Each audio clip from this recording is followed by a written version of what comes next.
कलयुग या सतयुग का तो भाई बहनों कुछ पता नहीं है, लेकिन ये बब युग सदियों से चलता आ रहा है। तो आइए प्रस्तुत है इन बाबा लोगां यानी धर्म गुरुओं, रिलीजियस गुरुओं पर एक निबंध यानी ऐसे। तो आइए शुरू करते हैं। नंबर 1, इन बाबाओं की ज़रूरी नहीं कि दाढ़ी हो, या फिर यह ज़रूरी नहीं कि दाढ़ी ना हो। नंबर 2, हर 5, 6, 7 साल बाद एक नए बाबा उग आते हैं, एक नए बाबा फैशन में आ जाते हैं। नंबर 3, आजकल एक थैंक यू नाम के बाबा का प्रचलन ज़्यादा है, या फिर कहें आजकल एक थैंक यू नाम के बाबा ज़्यादा प्रचलन में हैं। नंबर 4, इन बाबाओं की खासियत या फिर यूं कहें कि पहचान यह होती है कि यह लोगों की राहजनी कम और उनको डाकुओं की तरह डराते ज़्यादा हैं, और अपनी दुकान चलाने के लिए इनका यह तीर हमेशा निशाने पर जा लगता है। नंबर 5, अब इनके भक्तों की अगर बात की जाए तो इनके भक्तों की पहचान ज़्यादातर यह होती है कि या तो ये बेचारे डरे हुए, सहमे हुए, या फिर जड़ बुद्धि होते हैं, या दूसरी तरफ दुष्ट, अहंकारी, अत्याचारी होते हैं। और ये जो दुष्ट, अहंकारी, अत्याचारी, स्पेशली ये लोग जो होते हैं, भक्त इस टाइप के जो होते हैं, ये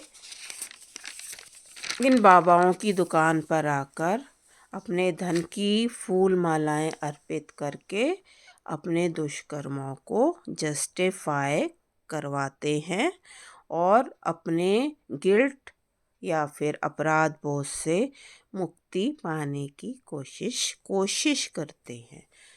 अब आता है जी कहानी में ट्विस्ट।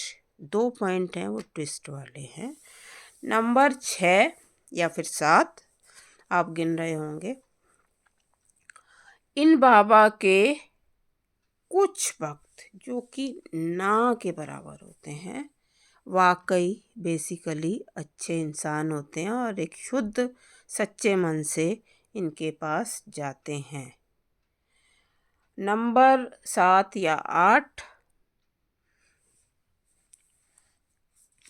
कुछ बाबा ऐसे हैं जो बाबा नहीं हैं। अगर ऐसे बाबा कुरान, बाइबल, गीता, महाभारत, रामायण वगैरह वगैरह और ऐसे बहुत सी चीज़ें और भी हैं, उनकी अगर इंटरप्रिटेशन करते हैं तो बहुत इंटेलिजेंटली करते हैं, और उन सब के बारे में लॉजिकली कुछ प्रसंग ऐसे हैं इन सब होली बुक्स में, तो उनमें कुछ प्रसंग हैं, उनके बारे में लॉजिकली बात करते हैं। और ऐसे बाबाओं को धमकी के तौर पर, इनाम के तौर पर धमकियां मिलती हैं। 1-2 बाबा तो इन धमकियों की बलि भी चढ़ चुके हैं। और ये तो हो गया मेरा निबंध इन बाबा लोगों पर। अब देखिए 5, 6, 7 साल हो गए, कुछ काफ़ी लोग बोर भी हो गए होंगे, नए बाबा आ नहीं रहे।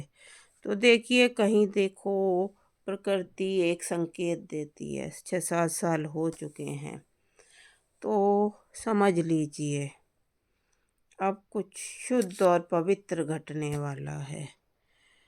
तो अब आप थोड़ा तैयार हो जाइए और अपना सर दीवार या ज़मीन जहाँ भी आप मार कर जय बोलना चाहें बोलें, क्योंकि एक नए बाबा उग के आने वाले हैं। जय हो।